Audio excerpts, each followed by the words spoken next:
दोस्तों, आज की कहानी का नाम है सुपर कमांडो ध्रुव और वीडियो विलन। ध्रुव की मेरी फेवरेट कॉमिक्स में से एक ये है। कहानी बहुत मज़ेदार है, एक्शन, सस्पेंस, थ्रिल सब कुछ है। मज़ा आएगा आपको। शुरू करते हैं। इस संसार के सारे जानवरों में अगर सबसे ज़्यादा हिंसक कोई जीव है तो वह है मानव। सदियों से लड़ी जा रही खूनी लड़ाइयाँ, रोमन स्टेडियमों में खूंखार पशुओं से निहत्थे मनुष्यों का युद्ध और आजकल की फिल्मों और किताबों में लगातार बढ़ रही हिंसा इस बात को सही साबित करते हैं। और प्रगति के साथ साथ इस हिंसा के भी नए नए तरीके इजाद हो रहे हैं। और अब हमारे स्पेशल केबल दर्शकों के लिए एक बहुत ही खास सूचना। आज की रात हम पेश कर रहे हैं वीडियो की दुनिया का सबसे महान शो, सुपर कमांडो ध्रुव की मौत का सजीव प्रसारण। राजनगर की सड़कों पर रात को घूमने वाले सिर्फ गुंडे बदमाशी नहीं बल्कि शरीफ लोग भी होते हैं। इनमें से कुछ अपना मनोरंजन करके वापस लौट रहे होते हैं और कुछ अपना काम खत्म करके, जैसे middle weight boxing champion Tony Braganza. उफ, जिम्नेजियम में मुक्केबाजी की प्रैक्टिस करते करते समय का ध्यान ही नहीं रहा और कल सुबह मुझको अंतर्राष्ट्रीय बॉक्सिंग कंपटीशन में भाग लेने के लिए सिंगापुर भी जाना। अरे, यह बैरियर एकाएक कहां से आ गया? टोनी के पैर पूरी ताकत के साथ ब्रेक पर दब गए, लेकिन फिर भी कार बैरियर से टकराने से बच ना सकी। बैरियर मजबूत नहीं था। कार की एक ही टक्कर ने उसके टुकड़े कर दिए, कड़ाक। लेकिन साथ ही साथ कार भी असंतुलित होकर बगल की दीवार से जा टकराई, छमाक। लेकिन इस समय तक कार की गति काफी कम हो गई थी, इसलिए टोनी को कोई चोट नहीं पहुंची। यह किस कमीने की हरकत है? अगर वह सामने दिख जाए तो साले की गर्दन मरोड़ दूं। पर टोनी को जानबूझकर रोका गया था। पलक झपकते ही अंधेरे से निकलकर कई नकाबपोशों ने उसको घेर लिया और बगैर किसी चेतावनी के एक घूसा उसके जबड़े से आ टकराया, ढिशोम। परंतु नकाबपोशों ने गलत शिकार को चुन लिया था। टोनी ने अपने 15 मुकाबलों में अब तक कोई भी मुकाबला हारा नहीं था, ताड़। और उसके 7 प्रतिद्वंदियों को बॉक्सिंग रिंग से स्ट्रेचर पर ले जाया गया था, धड़ाक। लेकिन हमलावरों की संख्या बहुत ज्यादा थी, ताड़ भाड़, और उनके वार बड़े बेरहम। पर यह सारा दृश्य अनदेखा नहीं जा रहा था, कट। इस पूरे घटनाक्रम की बकायदा शूटिंग की जा रही थी। फर्क सिर्फ इतना था, टड़ाक, कि यह पिटाई बनावटी ना होकर असली थी। फर्स्ट क्लास सीन आ रहा है कोका, अब इसको दोहरा करना है, तड़ाक। इसकी टांगों के बीच में घुटना मारो, आई ठाक। खून निकालो, बगैर खून के तो सारा मजा खराब हो जाएगा। अगले ही पल दर्द से कराहते टोनी का चेहरा खून से लथपथ हो गया, खचाक। एक नकाबपोश ने टोनी का हाथ पकड़ा और फिर उसको तेजी से उमेट दिया। हड्डी टूटने की आवाज रात के सन्नाटे में पल भर के लिए साफ सुनाई दी, याई कड़ाक। और फिर टोनी के गले से उसकी चीखने वह आवाज गुम हो गई। वेरी गुड, कमाल का एक्शन चल रहा है, इसकी पिटाई जारी रखो। अभी 2 मिनट की कैसेट बची है, उसमें मैं तुम्हारी हड्डी तोड़ने का सीन उतारूंगा। तो ध्रुव, तो तुम यहाँ कैसे? रात के अंधेरे में हर चीख ध्रुव के कानों से गुजर कर ही आगे जाती है। अब मुझे बताओ कि यहाँ पर ये क्या हो रहा था? एक्स्ट्रा। अगले ही पल ध्रुव की तरफ कई नकाबपोश एक साथ लपके और एक्शन शुरू हो गया। 2 मिनट की कैसेट अभी बाकी थी, परंतु कैमरामैन को शूटिंग करने का समय नहीं मिला। टोनी के विपरीत ध्रुव मुक्केबाजी के साथ साथ लड़ाई की हर कला में माहिर था और उसके एक एक वार ही नकाबपोशों को धराशायी करने के लिए काफी थे। ये मरियल एक्स्ट्रा ध्रुव के सामने ज्यादा टिक नहीं पाएंगे। अब मुझे इसको रास्ते से हटाने का उपाय सोचना होगा, वरना इस गलती की कीमत हम सबको जान देकर चुकानी होगी। गर्र। वैन की घरघराहट सुनकर ध्रुव को खतरे का आभास तो जरूर हुआ, डिशूम, खर्र। लेकिन बचने का समय उसको नहीं मिल पाया। एक भयंकर टक्कर से ध्रुव का बदन हवा में उछल गया, धड़ाक। जमीन पर गिरने से पहले ही ध्रुव के दिमाग पर अंधेरा छाना शुरू हो चुका था। ध्रुव को संभलने में 1 मिनट से ज्यादा का समय नहीं लगा, परंतु इतने समय में सारे नकाबपोश वैन में बैठकर भाग चुके थे। ये भाग रहे हैं, पर कहां तक भागेंगे? मैं अभी मोटरसाइकिल से इनका पीछा। तब एक कराह ने ध्रुव का ध्यान अपनी तरफ खींच लिया। ओह, मुझे पहले इस घायल को अस्पताल पहुंचाना होगा। अब मैं नकाबपोशों का पीछा नहीं कर सकता। ध्रुव घायल टोनी की तरफ बढ़ा और उसका पैर जमीन पर पड़े एक चौकोर डब्बे से जा टकराया, ठक। अरे, यह तो वीडियो कैसेट है। यह कैसेट जरूर उस कैमरे से ही गिरी होगी। यह सबूत किस्मत से मेरे हाथ लग गया है।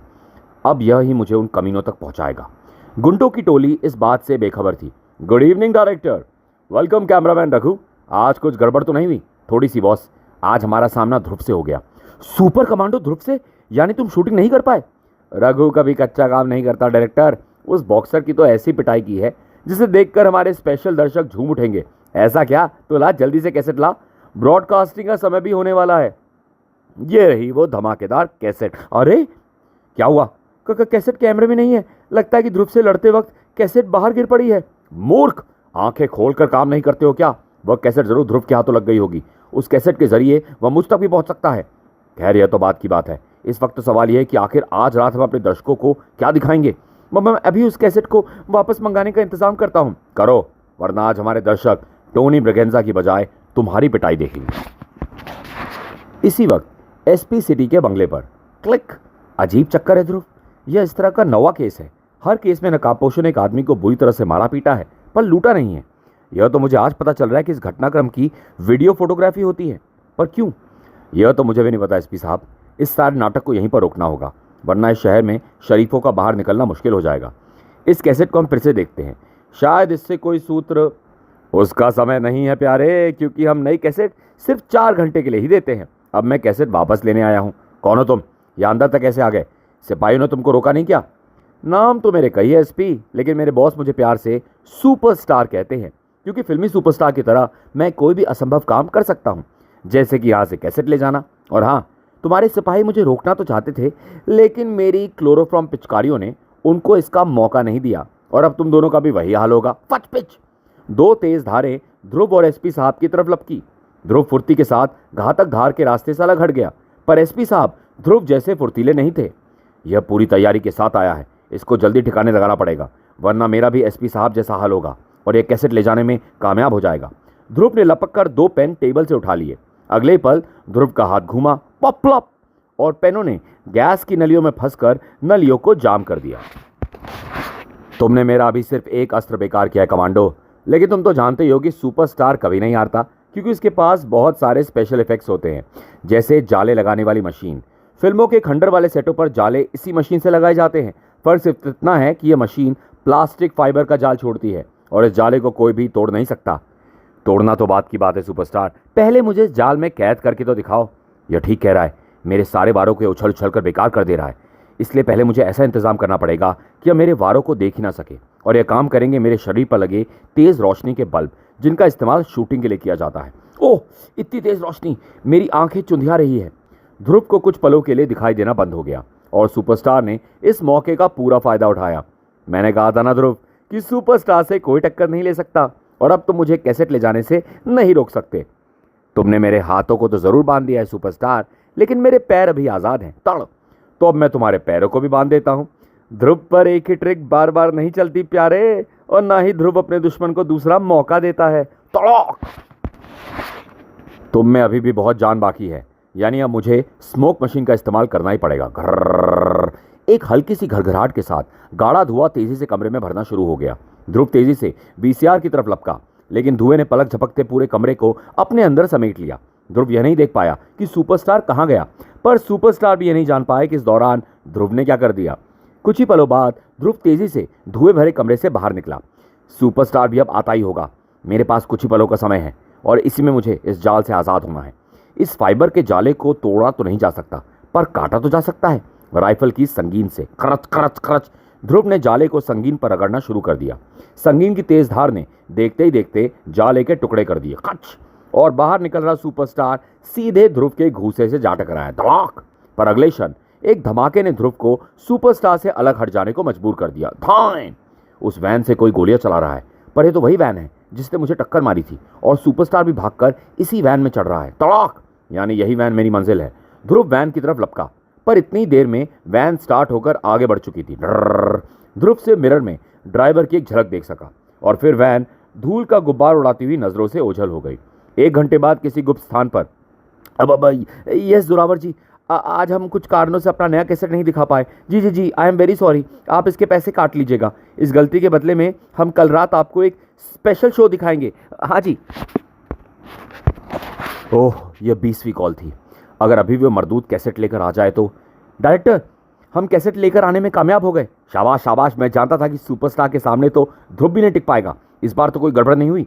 वो शायद ध्रुव ने मेरा चेहरा देख लिया है। अब कोई फर्क नहीं पड़ता, क्योंकि कैसेट हमारे हाथों में आ चुकी है। पहले कैसेट चेक करो। पर वीसीआर चालू होते ही यदा यदा ही धर्मस्य, यह तो महाभारत की कैसेट है।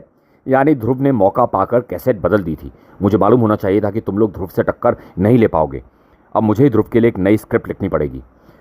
तुम अभी कह रहे थे ना रघु कि ध्रुव ने तुमको देख लिया है। हाँ डायरेक्टर, मुझे डर है कि वो मुझे ज़रूर ढूंढ निकालेगा। Good good. अब हमको ध्रुव को भी रास्ते से हटाना है और अपने दर्शकों को एक स्पेशल शो भी दिखाना है, और ये दोनों काम करने का एक सीधा सा रास्ता है, डबल रोल का। और अगले दिन राजनगर की घनी आबादी वाले मोहल्ले में एक पुरानी इमारत के सामने एक वैन आकर रुकी और उसमें से रघु तेजी से नीचे उतरा। पता नहीं क्यों डायरेक्टर की बात समझ में ही नहीं आ रही थी कि अब यहाँ रहने में मुझे खतरा हो सकता है। ध्रुव मेरा पता लगाकर किसी भी वक्त यहाँ तक पहुँच सकता है। बड़ी मुश्किलों के बाद डायरेक्टर ने मुझे यहाँ से कुछ ज़रूरी सामान ले जाने की इजाज़त दी है। अब इस अटैची में जल्दी से कुछ कपड़े और एक दो ज़रूरी सामान रख लूँ। रघु ने अपने कपड़े निकालने के लिए अलमारी को खोला और डर के मारे पल भर के लिए उसका सारा शरीर जड़ हो गया। कहीं जाने की तैयारी है क्या रघुपाल जी? ध्रुव तुम यहाँ तक कैसे पहुँच गए? पुलिस स्टेशन के रिकॉर्ड में तुम्हारा पता बहुत साफ साफ अक्षरों में लिखा हुआ है और पते के ऊपर तुम्हारी बदसूरत शक्ल की एक फ़ोटो भी लगी हुई है। और अब पुलिस रिकॉर्ड में यह भी दर्ज किया जाएगा कि सुपर कमांडो ध्रुव की लाश भी इसी पते पर मिली थी। रघु के हाथों में एक पिस्तौल चमक उठी, पर ट्रिगर दब पाने से पहले पिस्तौल हवा में उड़ गई। चंडिका, तुम यहाँ कैसे? तुम्हारी तरह मैं भी कई दिनों से इस गैंग की तलाश में थी। हर अपराध में इन लोगों ने एक ही वैन का इस्तेमाल किया था। उसी का पीछा करते करते मैं यहाँ तक आ पहुंची और अब यह हमको अपने बॉस तक पहुंचाएगा। बोल, कहाँ पर है तेरा अड्डा? मैं कभी नहीं आऊ तड़ाक। जब तक नहीं बताएगा तब तक ऐसे ही मार खाता रहेगा। रुको, बताता हूँ। हमारा अड्डा 13 बरकले रोड पर है। कभी पकड़े जाने पर डायरेक्टर ने मुझे यही पता बताने को कहा था। तुम बहुत समझदार हो रघु। ध्रुव, तुम तुरंत इसके बताए पते पर पहुंचो, वरना कहीं हमारा शिकार वहां से फूट ना ले। मैं इसको पुलिस स्टेशन में छोड़कर और पुलिस पार्टी लेकर वहां पहुंचती हूँ। ओके चंडिका।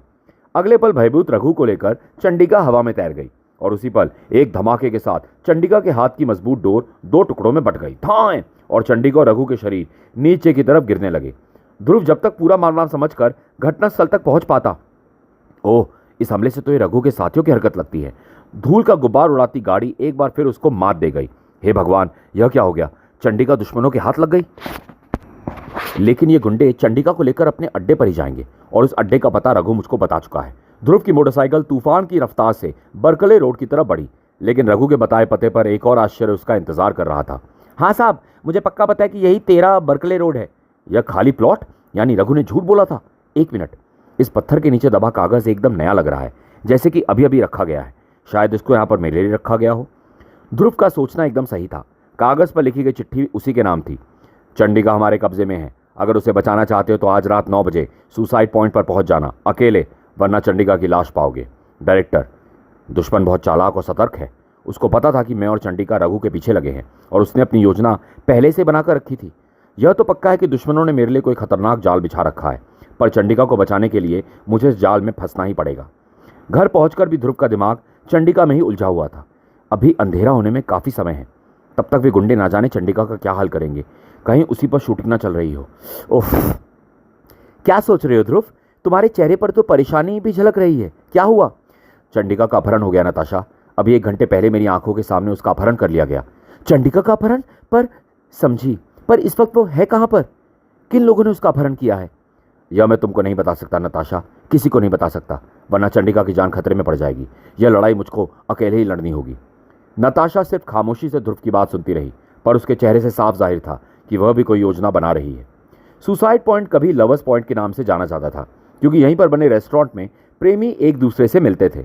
पर जब से निराश प्रेमियों ने चोटी से कूदकर आत्महत्याएं करनी शुरू कर दी, तब से इसका नाम सुसाइड पॉइंट पड़ गया। सरकार ने इस इलाके को प्रतिबंधित क्षेत्र घोषित कर दिया गया है और अब तो आलम यह है कि रात के समय चिड़िया तक इस चोटी पर बैठने से घबराती है।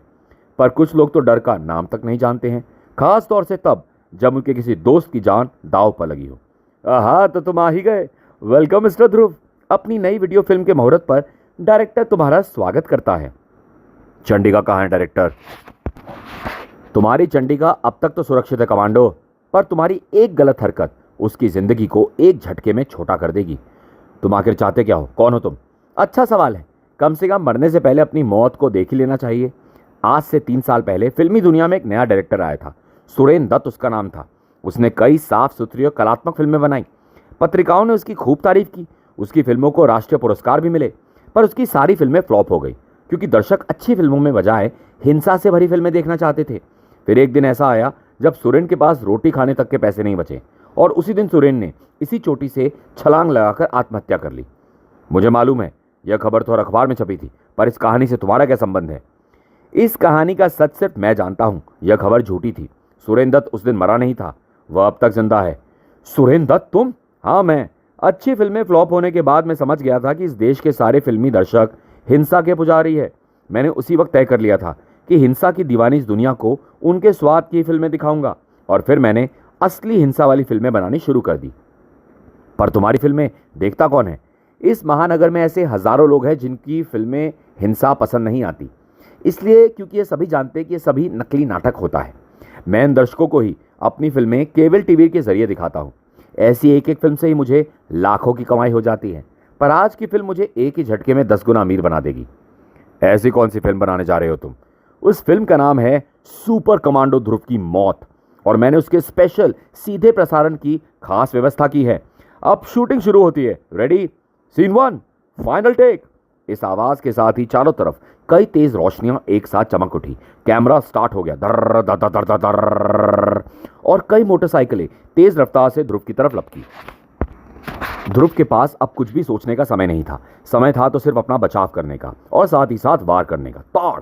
राजनगर के कई घरों में यह सीधा प्रसारण डायरेक्टर के स्पेशल केबल टीवी के सेंटरों के जरिए देखा जा रहा था और सराहा जा रहा था। वाह वाह, आज तो डायरेक्टर ने पैसे वसूल करा दिए। असली लड़ाई तो ये रोज ही दिखाता था, पर ध्रुव की असली लड़ाई, और वो भी सजीव। वाह! मोटरसाइकिलों के पहियों से उड़ती धूल ध्रुव की आंखों में आ पड़ी। तड़ाक! और ध्रुव अपने कंधे की तरफ लपक रही चेन को नहीं देख पाया। ध्रुव के संभल पाने से पहले ही लोहे की एक छड़ उसके सिर से आ टकराई। धाड़! ध्रुव जमीन पर आ गिरा और मोटरसाइकिलें उसको कुचल देने के लिए आगे लपकी, पर ऐसा हो नहीं पाया। 2 मोटरसाइकिल सवार एक बार में ही धराशायी हो गए। थड़ाक खटाक! और उसी पल ध्रुव का शरीर हवा में उड़ा।